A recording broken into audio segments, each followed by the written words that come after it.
you. For whom are they cheering? All for quality. There's a couple Londoners, but everyone standing up is from the south. The south. They want to see the old man win. Okay, gotcha. There's a couple Londoners, and they're not vocal. Okay, and the funny part is, I cannot say how this is gonna end. I don't know what button is gonna end. Why is this? And that's Smash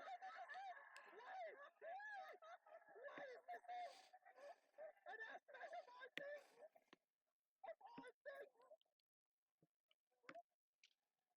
Hey, welcome back to March. Back to the future, boy. We are back in March, baby. Back in March. Quality is taking yet another step of Kendrick Oliver. Quality is approaching on the winner's side, top 64, with the Belmont in 2024. This is why you can't be stuck. This is why our country sucks. Indeed. That moment right there is probably my second favorite part of this year. Not just because, obviously, I made this bit of an upset, but at that moment, it proved to myself that I had the legs to do this. I had the ability, I had the brains, and I had the willpower to grind out this game to get UK PR. What is my favourite moment, you ask? Probably the set with Janos. That was like an hour later. Because I remember thinking, at this point, how far can I go? And I got 8 stopped by Gluttony 30 minutes later. And then I played Janos. And the pop-off was legendary. I only wish that Grisius just kept recording. But at this point, I knew with the South behind me that I could do this. And I am so, so happy that I made this. And I I don't have the words to describe. So, but here we are, ladies and gentlemen, the UKPR season 4. And what do your eyes see in number 13 but quality? I've done it. I have been stressing over this since since Avalon. Since the end of Avalon, I have just been stressing over whether or not I'm going to make it or not. And I made so many videos about who I thought would be on. I put myself on as a bit of a cheeky, could happen, lol, might delete later kind of thing. But to make it happen was insane, and I just so full of thanks to everybody, everybody who who they know, they know who they are, and I just want to give a shout out to everybody in the Southampton scene, Ifta Addy, um, Aaron Serenity, Jezzo, Afro, Nugu, all of the Southampton regulars, Champman, um, there's so many that I could be here listing name forever. The South Travellers chat, even the people who don't play anymore, like Virus and Cameron, Virus is Cameron, Awumumu, Toku Sentai, who's one of my um, amazing supporters, and the Bournemouth scene as well for keeping me alive.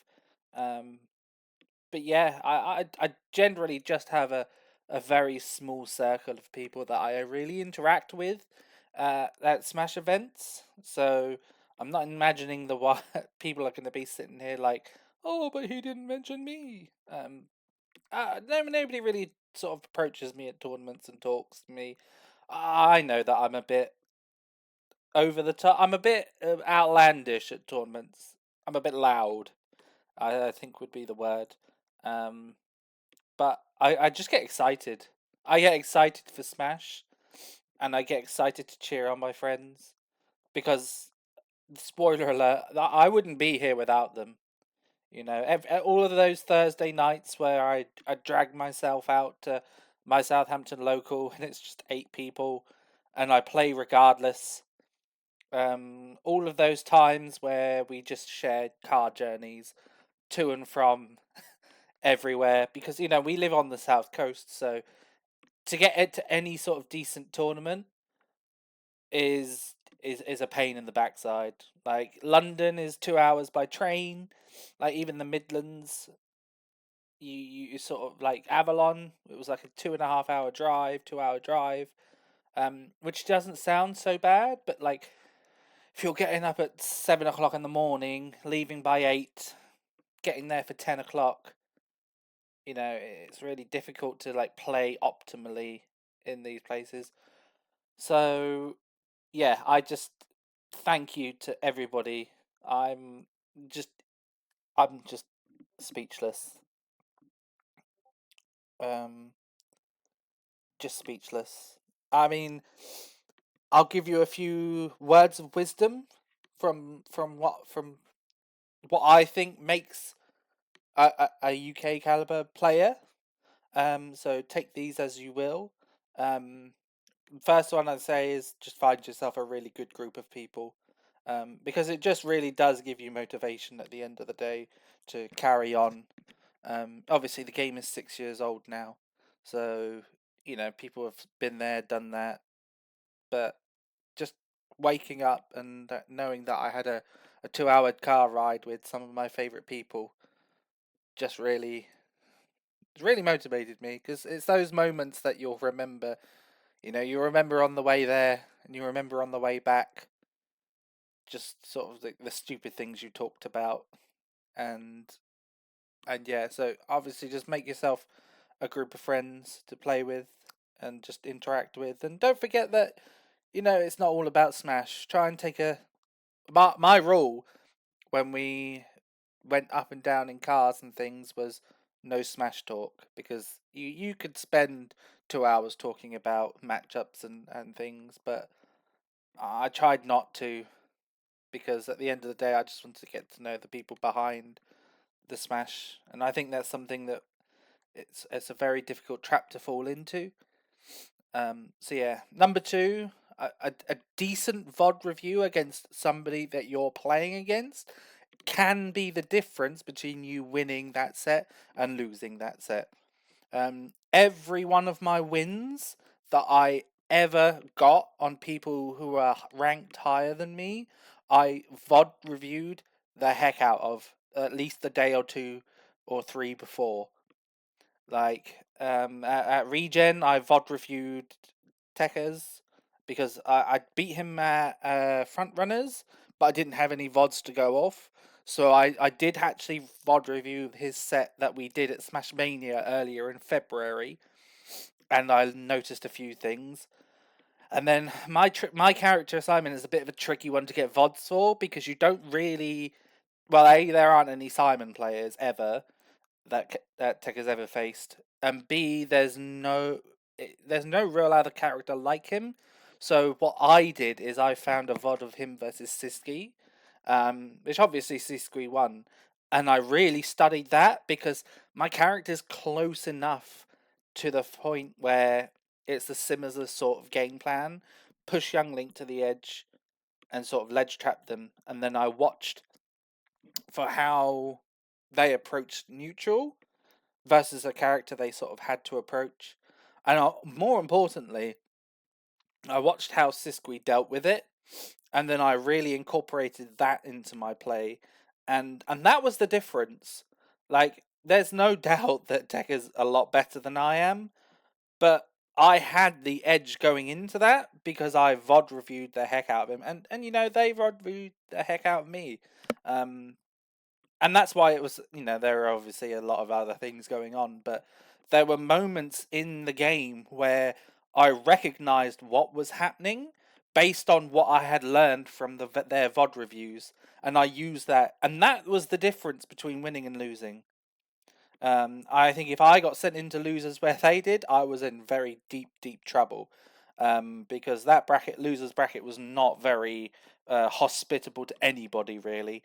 Um, but yeah, the VOD reviewing and looking out for key things that you can use is definitely the difference between winning a set and losing a set. And I did this for all of my big wins. At Frontrunners, I knew I had to play Darkstalker, so I reviewed a VOD set that I had versus them previously. And again, I had to look at their set versus, it was Ramboss, and because they used to play Ramboss quite a lot, who was a Samus player.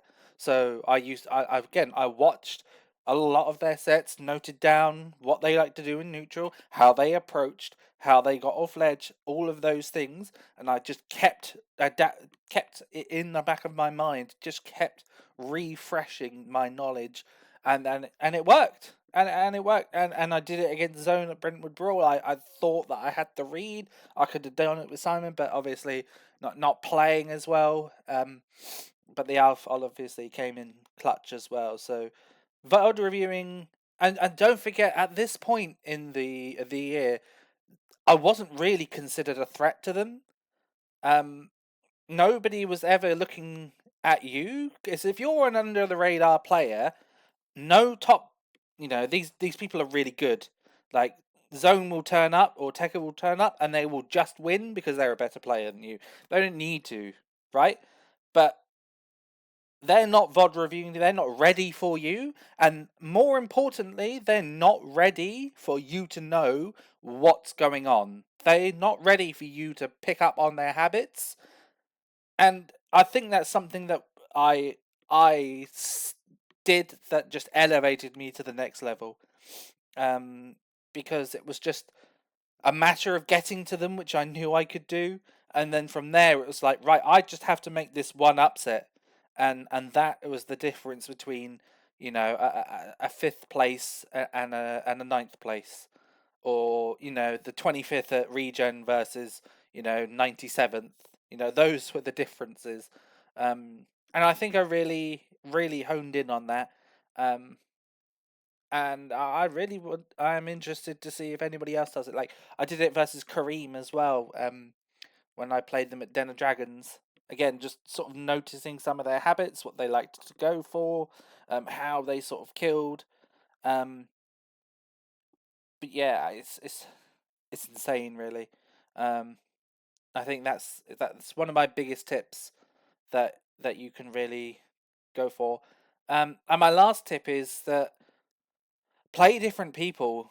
We're 6 years into Ultimate now, and character specialists, and even like people who have played this game for like 3 or 4, know so much about their character that they don't have to be the best player in the world for you to be able to get a lot of information about them. In the lead up, I'll use my example of Tekka again. One of my best partners for practice was Toku Sentai, who I don't think they're going to be upset with me when they say this. It's sort of like a mid-level player. They do well, but they're not at the level of Tekka, and I think they would agree with that. Their combo game is really, really strong, but their neutral is a little bit less solid than Tekka's. But it's just the fact that I could always just ask them for games, and more importantly, I could always just ask them for knowledge about what the character is looking for and what the character sort of wants, and how combo routes go.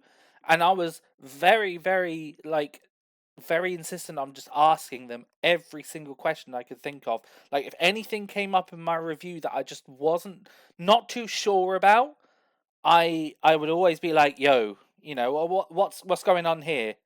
And even though they obviously weren't technically, like, the best practice partner, because I would just sort of like hit them and kill them, they could be like, if you did this instead, or I'd be like, oh, how do I get out of this? And it's like, well, what you don't want to do is X, Y, and Z. So yeah, I think if you're playing an unfamiliar matchup, or even a matchup and you want to practice versus it, don't be afraid to ask players who are below your skill level, because the whole idea isn't beating them isn't the option, the goal here. The goal is to gather knowledge about what you can do in certain situations.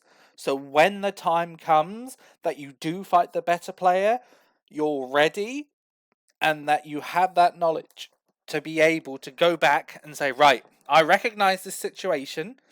I know what the counterplay is, or I know how to DI this properly, or oh, I'm at this percent. I absolutely know what my opponent is looking for. So, and I think there is a very big stigma about the fact that people don't really want to practice with people less experienced than them or less good than them. But whenever I'm at events, I'm just generally down to play anybody because I understand that even though they aren't the best at the game, some people's technical knowledge of the game with their character is very good, and that can really help you in a game because at the end of the day, that little bit of matchup knowledge or that knowing that the kill confirm is coming at this percent or this is going to happen at this point or this is a common habit is enough at points to just go and win you that one stake, or it might even be that one stock you need to make you to get you over the finish line. And it really upsets me when I see people out of region just playing the people that they play every single week. Regen was my favorite event this year just because I could literally sit down and I played so many people who just weren't English players that I've played before. I sit down and I saw Aaron and Addy just play to each other, and I'd be like, "Man, you play every week." And he'd be like, "Yeah, but I'm like, no, play different people. There's a wealth of experience that we had at Regen, and there's a wealth of experience we still have in this country, but we don't. I don't think people utilize people in this country as much as they should. Like if I ever needed to fight, Kerbo, I haven't got a Kirby. I haven't got much Kirby matchup experience. I'd probably go and find if there's anybody other Kirbys in the country, and then I'd ask them that. So I know Night Numbers, for example. Again, not as good as I am, or not as good as Kerbo is, but the knowledge that they can tell me about Kirby might come in clutch at some point. Um, so yeah, I would say that those, and the last one, and most important in my opinion, is make sure you're well rested before an event. Um, I always try to get at least a good amount of sleep before an event. I would room with people, and it would be 11 o'clock, and I'd be like, I'm going to bed, and they'd be like, oh, don't you want to stay up and grind? I was like, no, I'm going to bed because I know that when the tournament day comes, I need to be ready and refreshed. Like, obviously, some people can do it on 2 hours or 3 hours of sleep. Obviously, you know your body at the end of the day. But for me, it's more important to get a good night's sleep and feel refreshed and rested than it is ever to sort of just stay up and grind. Those 2 hours of grinding from 11 a.m. to 1 a.m. are probably not going to help you as much as getting 2 more hours of sleep. So yeah, I think that's about it. I'm not going to go on a big old preachy video. But generally, thank you very much to the South Coast crew, people in Southampton, Kitfist as well. He's Portsmouth. Minion from Portsmouth. All of the Bournemouth players. Obviously, Focus Miss, who got me into the scene. Shout outs to you. I sort of thanked you with Den of Dragons #1. That was like 2 years ago. I did it. I hope I made you proud, Peter. I hope I made you proud. And, if anybody's ever thinking about, if anybody wants to VOD review with me, I'm always down. Again, I'm not particularly the most social person in the country. I don't think people still really know much about me. Nobody ever really comes up to talk to me at events. I think people get a bit put off, by my outgoing nature. But once you get past all of that, I promise you, I'm generally quite a chill person. I just get excited, and I want my friends to win, and I want to do well. So, yeah, season 4, I ended it at number 13. I'm so happy. with a full-time job and having to travel with a Bottomton character and my elf. I'm so happy. This can't be topped. I don't think I can top it. Three top 50 wins in Europe as well. 3 top 50 wins, and I got a game of Super Semi. And I even think I could have won that set if I had just run out of steam. But there you are. If you've got any questions, please, chuck them in the comments or just at me on Twitter at quali_t.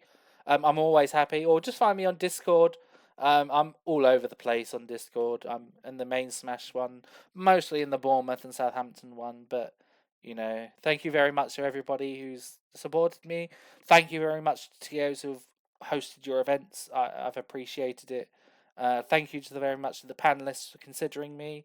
And we will see what 2025 brings. Thank you very much, and peace.